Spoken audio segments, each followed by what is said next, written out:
I'm in the driveway now, listen to my favorite song. Neighbors think I'm crazy, I don't care, they can just sing along.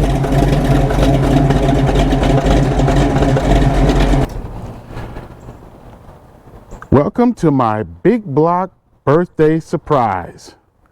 I'll tell you all about it in just a second. I'm gonna need a minute. This is the Classic Car Thread.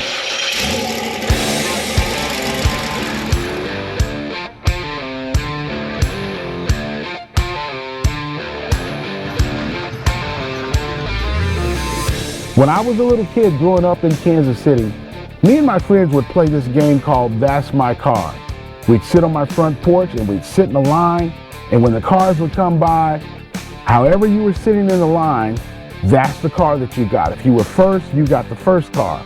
The second guy, car come by, that's my car.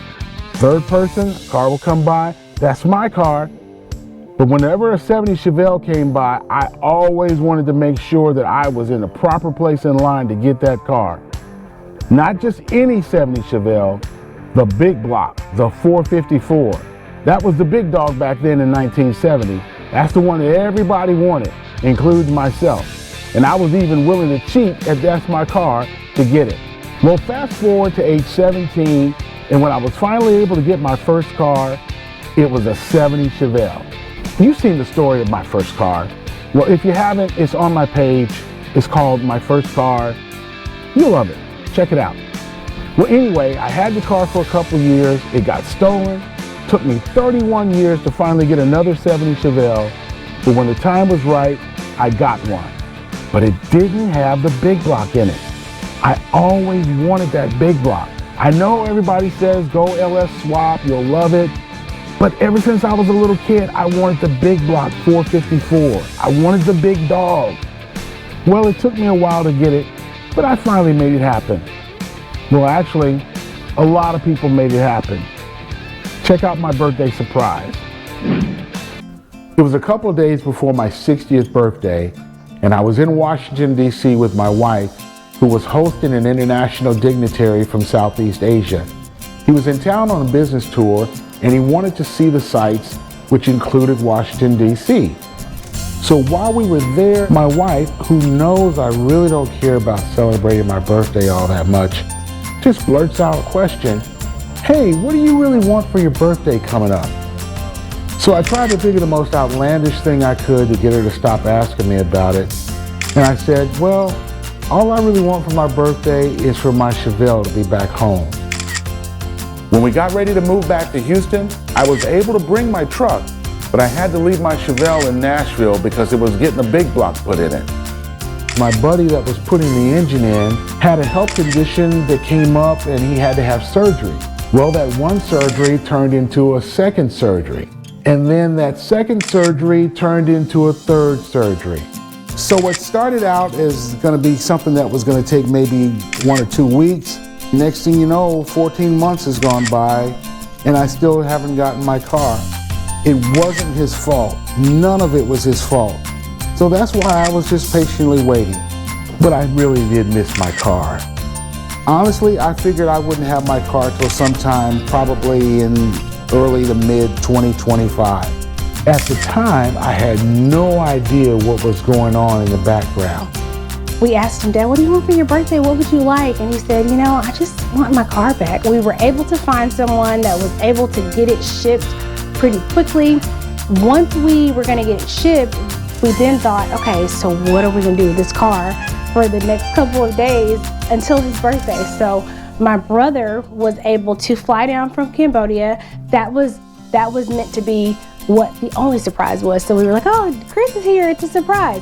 He flew down from Cambodia, but what he was really here for was to play decoy so that my dad wouldn't find out.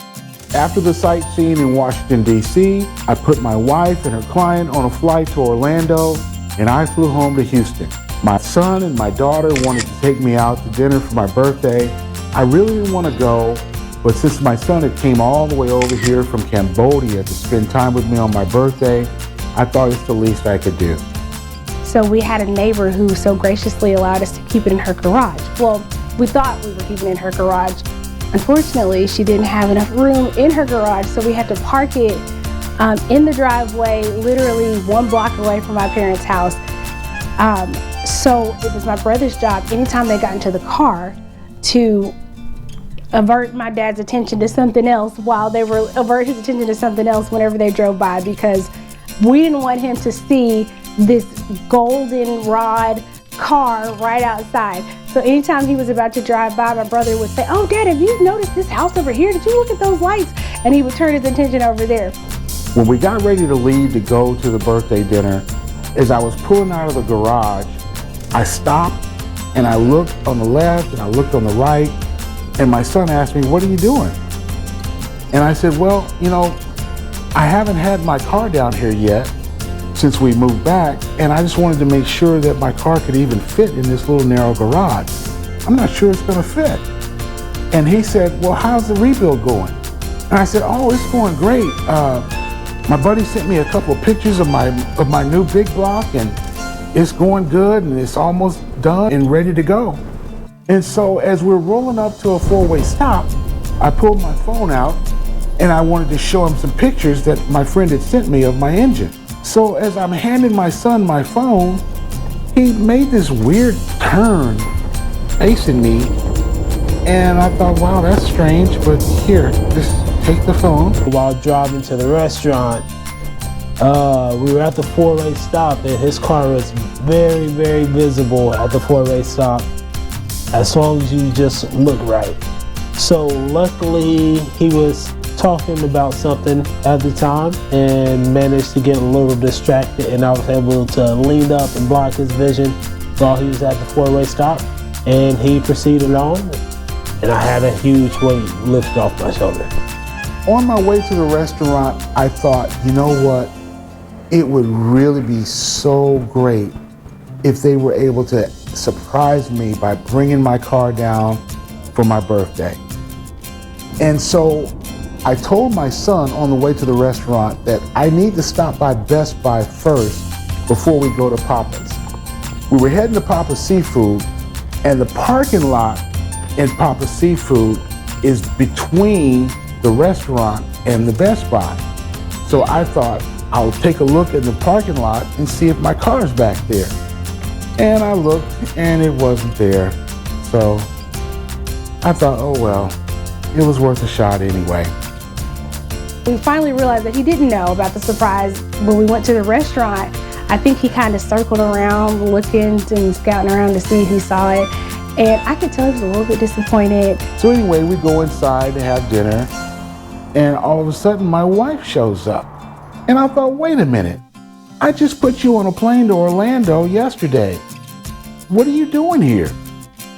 She said, oh, well, it's your 60th birthday and I wanted to be here for it. I thought it was special. And I thought, oh, there's nothing really special about it, but okay, thanks for coming. After we took him to dinner for his birthday, we found a way to get the car into the driveway while we were eating. He pulls up to the house and voila! I look in my driveway and I was blown away. Oh my God. Are you kidding? How in the world did... What? Are you... How did this happen? How? The look on his face was priceless to see how excited and surprised he was. Like, how did this happen? He just kept saying, how did this happen? How did this happen? Yeah, they got me really good this time, I have to admit. I normally don't get fooled, but this time they really got me.